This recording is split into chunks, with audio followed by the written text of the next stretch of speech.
and thank you for joining me on my photography journey today. Today I wanted to talk about something that's coming up, Christmas. It's the time of year where you have lots of social gatherings, people come around to your house, you go to other people, you eat lots, you drink lots, you just socialise a lot more. Being the one with a camera and an interest in photography, you're the one that tends to get asked to take the pictures. And I wanted to put a few bits together to kind of make it as easy as possible, as stress-free as possible, and to try and ensure that you enjoy yourself as well as everyone else that's there celebrating. And actually, this is very much for me as well, because I do tend to forget that I'm there to enjoy myself. I'm not just there to take people's pictures.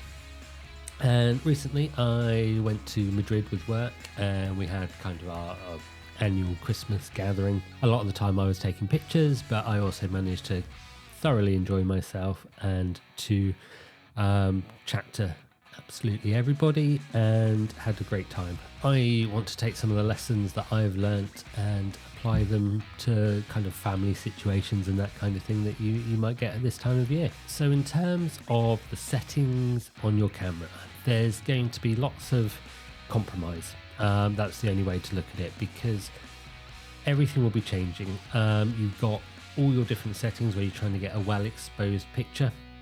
Look back at videos on the exposure triangle, and that will definitely help you grasp the basics of it and be able to apply the bits and pieces that we're going to talk about today.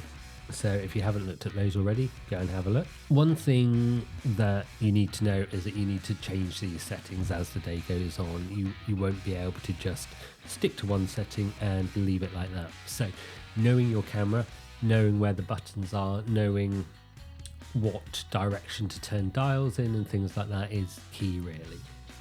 And if you don't know that already, by the end of Christmas you may well do, because you'll be using your camera a lot to take lots of different types of pictures, and there's no better way to learn how to use your camera than to actually use it. The first thing that I would do is start with a wide aperture, as wide as you can get. So my 35mm lens is a f1.8, and my zoom lens, my 24-200, starts at an f4.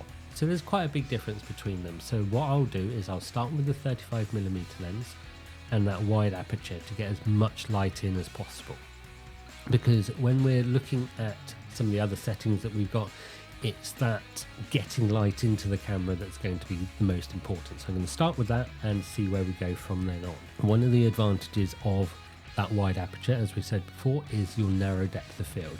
So it will isolate your subjects from the background and make them appear nice and clear and crisp in front of a Christmas tree with the greens and the reds and the golds and the lights behind them. So you get a really nice picture. That person that you're taking a picture of will be nicely framed against it. However, having that wide aperture also means that if you're taking group shots or want to get a couple of people in who are sat slightly further away from each other from you, then that makes it tricky, because with a narrow depth of field, you'll only get one of those two people in focus. So like here, only one of my hands is in focus. This hand is in focus, this hand not so much. And then I'll move them away and my face will come back into focus. So these are the kind of things that you need to think about. If you're going to make your aperture smaller, so a higher f number, then you're going to need to get more light into the camera some other way. Getting that bigger depth of field, so more is in focus, is great for group shots. If you're all sat around a table and you're at one end, or you want to get pictures that include people on either side of the table, then you're going to have to increase that f number so that more is in focus. Generally speaking, you want a relatively fast shutter speed. How fast depends on who's there. If you've got lots of young people, lots of animals and things like that you want to take pictures of, they're going to be moving a lot. They'll be excited about the day. That means that a faster shutter speed will be needed to kind of freeze that motion rather than having them blurred as they run past you. The downside to that fast shutter speed is it lets less light in. So if you've got a smaller aperture to try and get in your group picture, if you've got a fast shutter speed to try and freeze that motion, then you're going to need to find some light from somewhere. And that's one of the compromises that you're going to have to make, either increasing your ISO, getting some more light into the actual shot, and that way you'll get the exposure that you want. Let's face it, the British winter, so that's where I am, I'm in the UK, it's not known over here for being dry and bright during winter. It's generally cloudy, it's generally raining. We've had a bit of a change the last week or so with a bit of snow and things, but generally speaking, it's dark. In our houses, it tends to be even darker. We've got the Christmas tree lights on, we've got decorations, fairy lights, everything like that around. And those are the things that are going to be lighting your shot. You don't want to have big lights everywhere to brighten it up enough for your shots, because the main aim of the day is to enjoy the company, be with your friends and family and enjoy the day.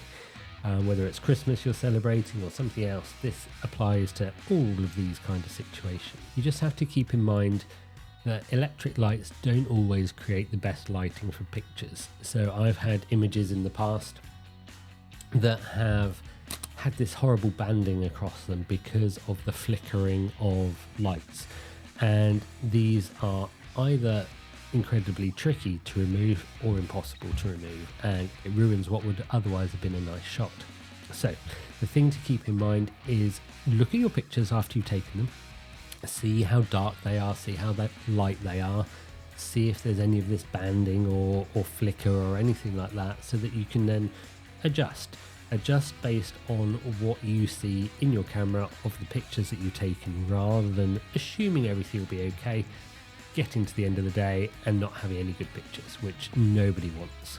Depending on your camera, you'll be able to boost your ISO in order to lighten up your images. As we've said before, this is like an artificial increasing the volume on the light, so it does introduce some noise, but that can be a good thing. Sometimes that looks really good in a picture.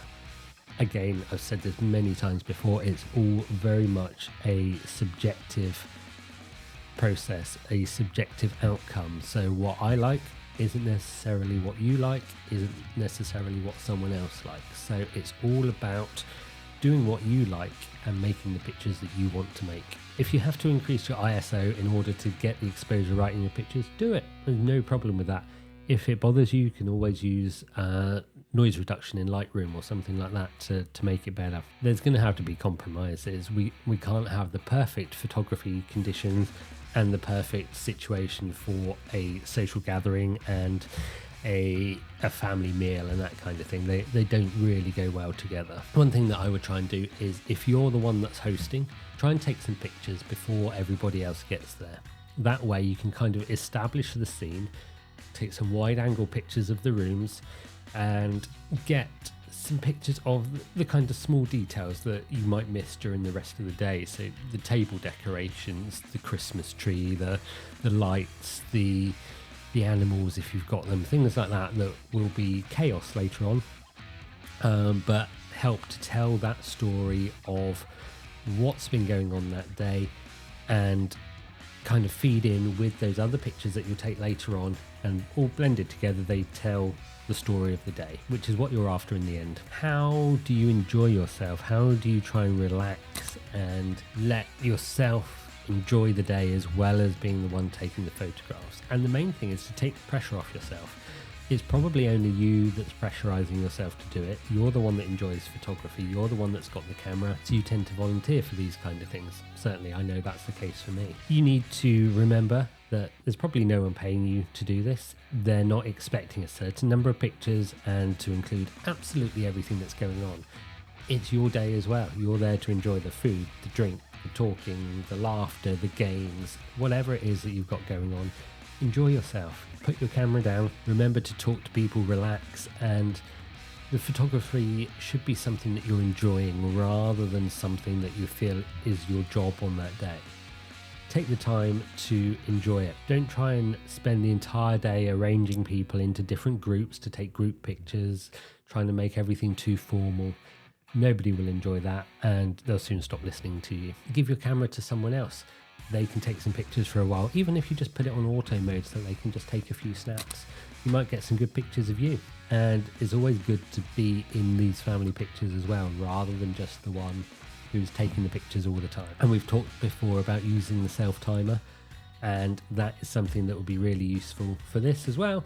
A quick group picture, put your camera up on the fireplace, up on a shelf or a tripod, and that way set the timer up and get all of you while you're eating, set it up to take a few pictures or something like that, and that way you're in the pictures, people aren't paying so much attention to it because the camera's out of the way, and then you'll have something to look back on after you've finished eating, and you might have some great pictures, might not, but relax, it's Christmas.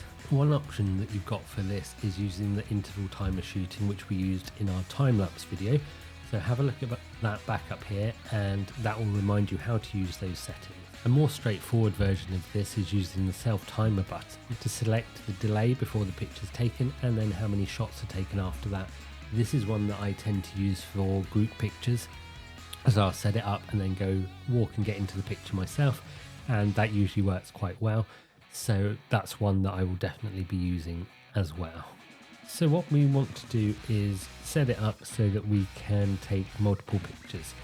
So the first thing that we can do is go into the burst shooting self timer mode, and H is for high rate, L is for low rate, and S is for single frame. But what we're interested in this menu is the self timer. So we go into this one, press the down arrow in order to go into the details, and then we've got our self timer. So we can have anywhere from 2 seconds to 20 seconds. So I would generally go for 20 seconds on this, 20 seconds, and then down to the number of shots.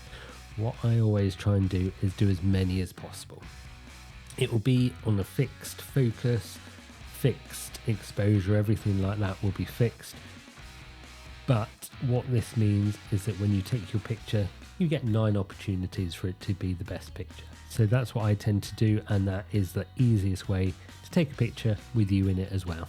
And when you press OK on there, you then take your picture as normal. Up at the top here, you can see that you've got your 20-second timer. I've now pressed the button so you can see that auto exposure has locked.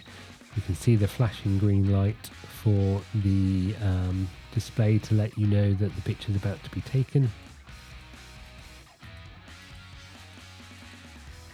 And there we go, that's our 9 pictures taken. Thank you for watching, and don't forget to like, comment and subscribe. I would definitely like to hear how you get on over the festive period, any stories that you've got about good, bad, or anything in between. I'll see you again probably in a couple of weeks, as next week is actually Christmas. And I'll bring you more of my photography journey. I'll talk to you about how my Christmas went and what photos I got from people coming to us. So have a great week, enjoy Christmas, enjoy any other celebrations that you're having, and I will see you again soon.